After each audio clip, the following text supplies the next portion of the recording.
What if I told you that some of the richest people on Earth found a way to control their money, avoid taxes, and get praised for it? Yeah, that's exactly what's happening. And it's all perfectly legal. Stick around. This one's wild. You've probably heard the headlines. Mark Zuckerberg pledged to give away 99% of his Facebook fortune. Sounds generous, right? But here's the thing.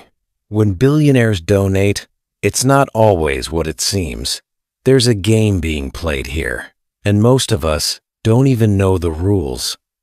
Today, we're pulling back the curtain on how mega donations actually work, who really benefits, and why paying regular taxes might actually be better for everyone. Let's get into it. So, about 2 months back, Zuckerberg and his wife made headlines again.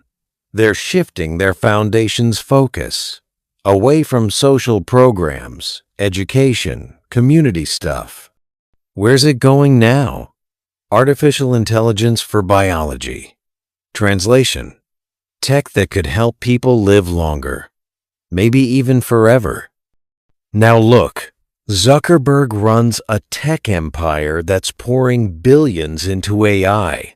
He's also publicly fascinated with longevity.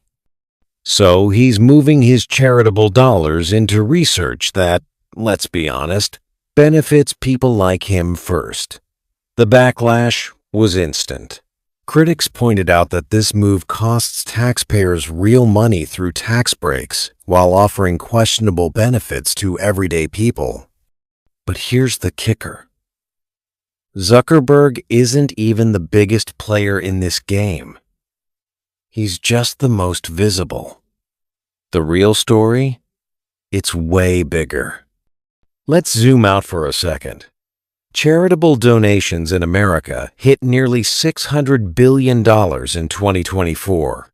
That's massive. And in theory, it's great. People helping people, right? But here's what changed. Back in the 90s, regular households, families earning under 200 grand, contributed more than 3/4 of all charity dollars. The ultra-wealthy, just 10%. Fast forward to today. That's completely flipped. Wealthy donors now control the majority of charitable giving. And when a handful of people control that much money, they also control what gets funded. Schools, research, policy, everything. And when their priorities shift, people get hurt. Remember that Zuckerberg Foundation shift? Well, there was a school in Palo Alto, served 400 underprivileged kids, funded almost entirely by the Chan Zuckerberg Initiative. When the foundation changed focus, that funding dried up. Overnight, the school closed, 400 kids displaced, just like that. Now think about this. That school was indirectly funded by taxpayer money through the tax breaks Zuckerberg got for his donations. If we'd just used that tax revenue to fund the school directly through the government, it wouldn't have disappeared when 2 people changed their minds. This is the risk. When charity replaces public funding, stability vanishes. Now here's where it gets technical, but stay with me. The Chan Zuckerberg Initiative isn't actually a traditional charity. It's structured as an LLC, a private company. What does that mean? Fewer rules. They control the shares they donate. They don't have to disclose executives. They can invest and make money. They can donate to political causes. And yeah, they still get tax breaks. They're more transparent than they have to be, sure. But they're also creating a blueprint. Other billionaires are watching and copying. This structure lets them keep control while still enjoying the benefits of charitable status. It's genius, really. But it raises a question. At what point does it stop being charity and start being a tax shelter? Let's talk about problem number 2. A lot of these mega donations aren't just about helping people. They're about pushing agendas. Take the Walton family, Walmart's owners. They've donated millions to education. Sounds nice, but a lot of it goes toward promoting charter schools and influencing the debate against traditional public schools. That's policy influence, dressed up as charity. Or think tanks, the Heritage Foundation, Brookings, Center for American Progress. All of them take in millions in tax-deductible donations, and all of them push specific political ideas. Then there's the name on a building donations, concert halls, museums, university wings. These are nice, sure, but they mostly benefit other wealthy people. Meanwhile, basic health care, housing, food security, those needs don't get the same attention. Harvard has a $57 billion endowment. Do they really need more tax-deductible donations? Or could that money do more good somewhere else? Here's a fun one. The art donation trick. Buy a painting for $10,000. Feature it in galleries you support. Wait a few years. Get it revalued at $1 million. Donate it to a foundation. Boom. You just bought $1 million tax deduction for 10 grand. It's legal. It's common. And it's absurd. This isn't about helping people.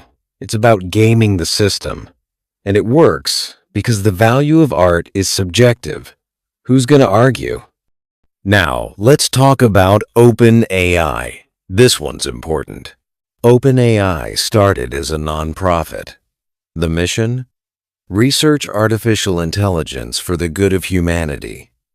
Donations were tax-deductible. Seemed noble. But today, OpenAI is a for-profit company gearing up for an IPO. The CEO talks openly about shareholder value. The nonprofit part still exists, but it only owns 26%. The rest? Profit-driven. So what happened to all those tax-deductible donations that funded the early research? They helped build a company now worth billions. And the donors? They're still involved, still benefiting.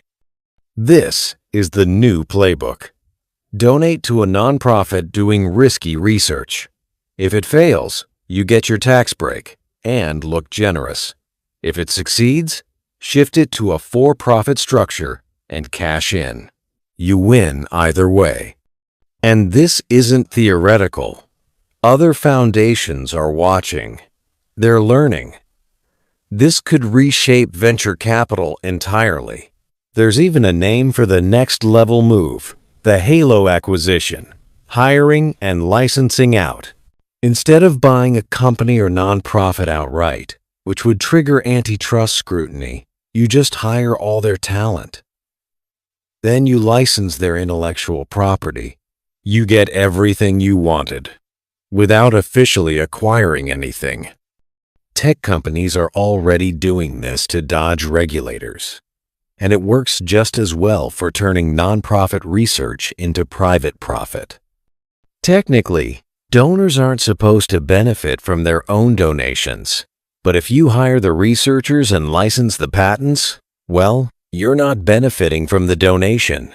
You're benefiting from the business deal. See the difference? Yeah, neither do regulators. So let's bring it all together. When billionaires donate, they get tax breaks worth millions, control over where the money goes, influence over policy and research, public praise, and sometimes future profit. Meanwhile, the public loses tax revenue that could fund stable programs, schools, healthcare, infrastructure. We're trading guaranteed public goods for the unpredictable whims of private donors and calling it progress. Look, charity can be amazing. People giving back, supporting causes they believe in. That matters. But when charity becomes a tool for tax avoidance, reputation laundering, and wealth preservation, that's not generosity. That's strategy. The system's broken, and until we fix it, we're letting the wealthiest people decide what society needs, while the rest of us foot the bill.